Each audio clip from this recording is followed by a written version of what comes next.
السلام علیکم۔ پاکستان میں اس وقت شام کے 7، بھارت میں 7:30، اور یہاں ہمارے اسٹوڈیوز کی گھڑیوں میں صبح کے 10 بج رہے ہیں۔ اسٹوڈیو یعنی میرے گھر میں بنایا ہوا یہ عارضی اسٹوڈیو، ہنگامی حالات کی بنا پر ہم سب گھروں سے کام کر رہے ہیں، اور میں نے بھی گھر میں یہ اسٹوڈیو بنایا ہوا ہے جہاں سے آپ کے لیے تازہ ترین خبریں پیش کی جا رہی ہیں۔ امید ہے ہماری عارضی معروضات کو آپ قبول کر لیں گے اور ہمارے اس بلیٹن کو توجہ سے سنیں گے۔ امریکہ کے وزیر خارجہ مائک پومپیو افغانستان کے غیر اعلانیہ دورے پر پیر کو کابل پہنچے، جہاں انہوں نے افغان صدر اشرف غنی سے ملاقات کی ہے۔ امریکہ کے وزیر خارجہ ایک ایسے موقع پر کابل کا دورہ کر رہے ہیں جب ایک روز قبل افغان حکومت اور طالبان کے درمیان ویڈیو کانفرنس کے ذریعے قیدیوں کی رہائی اور دیگر امور کے بارے میں بات چیت ہوئی ہے، جس کے بعد ان معاملات پر پیش رفت کی امید پیدا ہو گئی ہے، جن کی وجہ سے بین الافغان مذاکرات میں تاخیر ہو رہی تھی۔ افغان صدر کے ترجمان صدیق صدیقی کے مطابق وزیر خارجہ پومپیو اور صدر غنی کے درمیان ہونے والی ملاقات میں افغان امن عمل کے لیے آئندہ کے اقدامات اور بعض دیگر متعلقہ امور پر تبادلہ خیال ہوا ہے۔ افغان حکومت اور طالبان کے درمیان ویڈیو کانفرنس کے ذریعے قیدیوں کی رہائی اور دیگر امور کے بارے میں بات چیت ہوئی ہے، جس کے بعد ان معاملات پر پیش رفت کی امید پیدا ہو گئی ہے جن کی وجہ سے بین الافغان مذاکرات میں تاخیر ہو رہی تھی۔ گزشتہ ماہ کے اواخر میں امریکہ اور طالبان کے درمیان امن معاہدے پر دستخط ہوئے تھے۔ اس کے بعد افغان حکومت اور طالبان کے درمیان ہونے والا یہ پہلا باضابطہ رابطہ ہے۔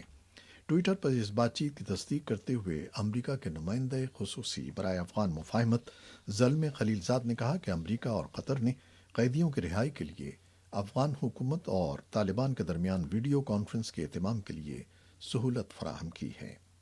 خلیل زاد نے مزید کہا کہ امریکہ طالبان معاہدے کے تحت فریقین کی طرف سے قیدیوں کو رہا کرنا امن عمل اور لوگوں کی بھلائی کے لیے ایک اہم قدم ہے۔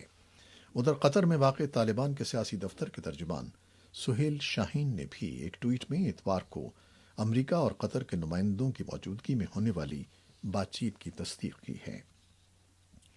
پاکستان بھر میں 80واں یوم پاکستان سادگی سے منایا جا رہا ہے، اور پورے ملک میں اس حوالے سے ہونے والی تمام تقریبات منسوخ کر دی گئی ہیں۔